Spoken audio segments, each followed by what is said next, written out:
Greetings, YouTubians, and welcome back to Wayne Sharp World, where today we have a Kubey to take a look at on the channel. And if you didn't recognize this box, I don't blame you.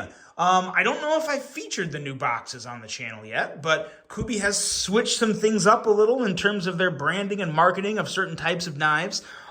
This is one of their premium knives that I feel like they're kind of breaking things up, kind of like we and Civivi have done. But this is basically like a Wii level version of a Kubey knife. And different branding and packaging here. Let's see, there's all that information there. Yeah. Let's take a look at it. Let's see what we got in here. I obviously know what I've got in here because I've already carried it, but this here is the Kubey Velvet Snake. Now, before I go any further into this review, I want to thank you guys for tuning in today. If you like what you see, do me a huge favor, hit that subscribe button, follow along, and I will continue to bring you the content. Now, let's take a look at some overall specs on this rather impressive little piece right here. We have an overall length coming in at 7.8 inches, blade length of 3.35 inches, and a blade thickness at 120 thousandths. Blade material on this guy is M390. You can't see it, but I read it. Trust me, that's what it is. We have a drop point style blade with a flat grind, handle length coming in at 4.45 inches, and a handle thickness at 470 thousandths. Handle material, we have titanium, and this is camo carbon. This is damtanium camo carbon. So that's kind of a mouthful. Damtanium camo carbon. It's an awkward thing to say for some reason. But nonetheless, it's a very good looking carbon fiber with some blue and purple mixed in with the regular black that's in carbon fiber. So yeah, pretty good stuff. Locking mechanism is that good old fantastically done bolster lock that you guys know I'm a fan of. User of a right hand only, tip up carry, weight coming in at 3.42 ounces, designed by Bastards Knives. And he does have a little logo there, which you can see right there. That's BK, Bastards Knives, with a little middle finger going up there. Price on this guy is $280.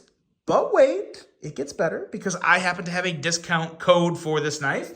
You can use the code WW20TB to save 20% off this knife. And that will take it from $280 down to around $224, $225. So that's not bad at all for what you're getting here. You are getting an extremely well-made knife with fantastic action and some pretty exotic materials with that damtanium camo carbon. So yeah, some pretty good stuff going on here. Let's take a look at some size comparisons and see how it measures up with some other well-known EDCs. Let's bring out this guy here, the Civivi Conspirator. The big difference there is that the Conspirator, I guess it's really not. The Velvet Snake is a unique knife just because it looks thin, but it's actually a very average size knife. It's one of those things to where you just have to feel it. This would probably be a really good comparison. The Kaiser Milita. And again, so to me, this is what's really weird. So the Velvet Snake, to me, in the hand, feels rather similar to the Milita. The big difference is the full contouring on the Velvet Snake, as to where there's a little more curves both ways, up and down, all around. But if you've handled a Milita and you like how a Milita feels in your hand, you're going to like the Velvet Snake ergos. Very solid, and as you can see, it lines up pretty well with the Milita. Really, arguably, maybe even a little better with the Conspirator. But in terms of just ergos in hand, definitely more comparable to the Kaiser Milita. So now let's get out of size comparisons and let's get into talking about this knife. Because this was one that just really jumped out at me. I see a lot of Kubeys. I like most Kubeys. Some of the designs don't always sit real well with me. And again, when I say it doesn't sit real well, it just means that I don't personally care for them. And that's all it really means. But this design really stuck out to me. I really like this one. The blade in general. So the blade is fantastic. I love a good long swedge on a knife. I just think that really looks clean and just very good looking to me. I like how it leads up right to the tip. We have a nice slicey edge of about 18 thousandths behind there, so nice and slicey. And I kind of get some Trezzola vibes with the blade shape. Again, never implying anything by saying that. But when I get reminded of a legendary knife maker in a blade shape, that makes me happy. I tend to like that. So yeah, some really good things going on with the blade. And it goes into a very nice handle, a very comfy handle that is as fully contoured as you can be. The best way to see that is right down here where the clip is. As you can see, it's fully contoured on all the sides. From every angle, it is contoured, and you feel that in hand. It really does feel good, and that's one of the things that really stands out to me with this knife. Now, another thing about the blade that I really like, it kind of goes into the action portion, but I really like how they designed this top flipper. I'm not going to call this a front flipper. To me, a front flipper is where you're in the front portion of the knife. For this, you are going up top, and you are just popping that blade out. And it's very easy to do. Not only is it regular approved for just the regular top flipper, it is also reach around approved. And the reach around is actually very easy on this. It has a nice detent, a very nice detent, but it's just very naturally easy to rip that blade back. And I like that a whole lot because I can shake on this as hard as I can and the blade is still not coming out. So plenty good enough detent. It's just a design that really works. It just really works from about every type of deployment you can think of.